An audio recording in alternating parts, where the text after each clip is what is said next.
নমস্কাৰ বন্ধুসকল, আজি অসমৰ মুখ্যমন্ত্ৰী মহোদয়ে তেওঁলোকৰ ফেচবুক লাইভৰ যোগেদি নিযুত মইনা আঁচনি কেতিয়াৰ পৰা শুভাৰম্ভ হ'ব সেই বিষয়ে কৈ দিছে।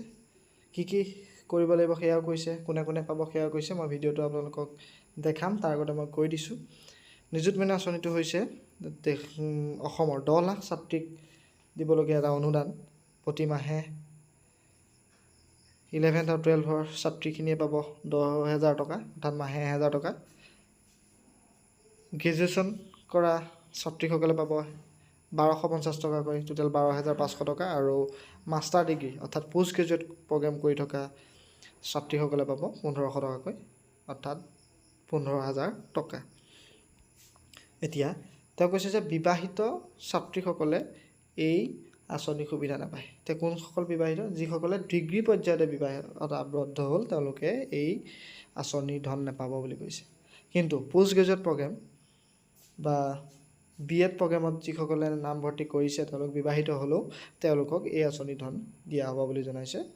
ইয়াৰ প্ৰপত্ৰ 16 আগষ্টৰ পৰা বিতৰণ কৰা হ'ব, অফলাইন যোগে বিতৰণ কৰা হ'ব। সেইখন আপোনালোকে ফিল আপ কৰিব লাগিব।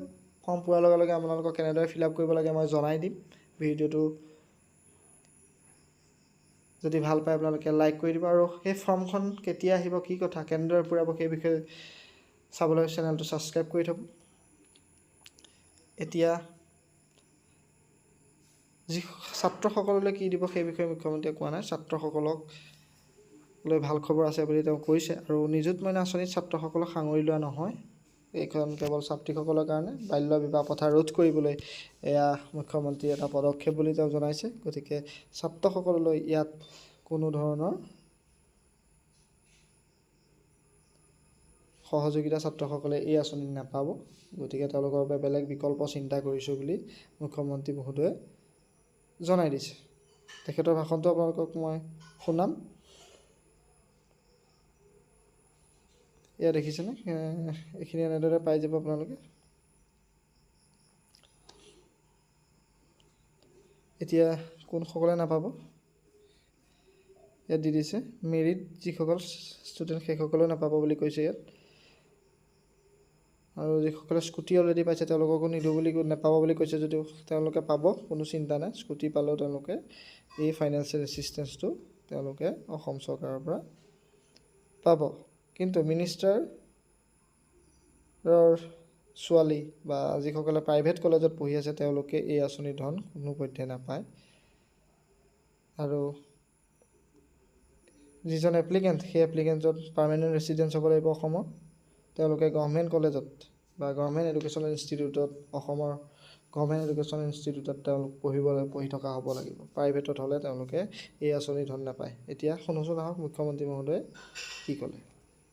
খবৰো জনাব খোজোঁ, অহা 16 আগষ্টৰ পৰা আমি অসমৰ মহাবিদ্যালয়, উচ্চতৰ মাধ্যমিক বিদ্যালয় আৰু বিশ্ববিদ্যালয়সমূহত নিযুত মইনাৰ প্ৰপত্ৰ বিতৰণৰ কাম আৰম্ভ কৰিম। সকলো কলেজত এইবাৰ নামভৰ্তি কৰা ছাত্ৰীসকলে বিনামূলীয়া প্ৰপত্ৰ পাব। এই প্ৰপত্ৰসমূহ পূৰণ কৰি তেওঁলোকে আমাক 10 বা 12 ছেপ্টেম্বৰৰ ভিতৰত প্ৰপত্ৰসমূহ উভতাই দিব। মোৰ মনত ইচ্ছা আছে যে নিযুত মইনা আঁচনিখনৰ প্ৰথম ধন আমি যাতে 1 অক্টোবৰত ৰাইজৰ ছোৱালীসকলৰ, আমাৰ কন্যা সন্তানসকলৰ একাউণ্টলৈ আমি পঠাব পাৰোঁ। অৱশ্যে আপোনালোকেও জানে যে নিযুত মইনা আঁচনিখন হ'ল চাইল্ড মেৰেজৰ বিপক্ষে লোৱা এখন আঁচনি, অৰ্থাৎ জেণ্ডাৰ জাষ্টিছৰ কাৰণে লোৱা এখন আঁচনি। সেইকাৰণে ডিগ্ৰী পৰ্যায়লৈকে যিসকল ছাত্ৰী কলেজত যায় কিন্তু তেওঁলোকৰ ইতিমধ্যে বিয়া হৈছে, তেওঁলোকে আঁচনিখনৰ সুযোগ নাপাব। অৰ্থাৎ পোষ্ট গ্ৰেজুৱেটত বিয়া হোৱা ছোৱালীয়েও এই আঁচনিখনৰ সুবিধা পাব, কিন্তু হায়াৰ ছেকেণ্ডেৰী আৰু ডিগ্ৰীত বিয়া নোহোৱা ছোৱালীৰ বাবেহে এই আঁচনিখন মুকলি হৈ থাকিব।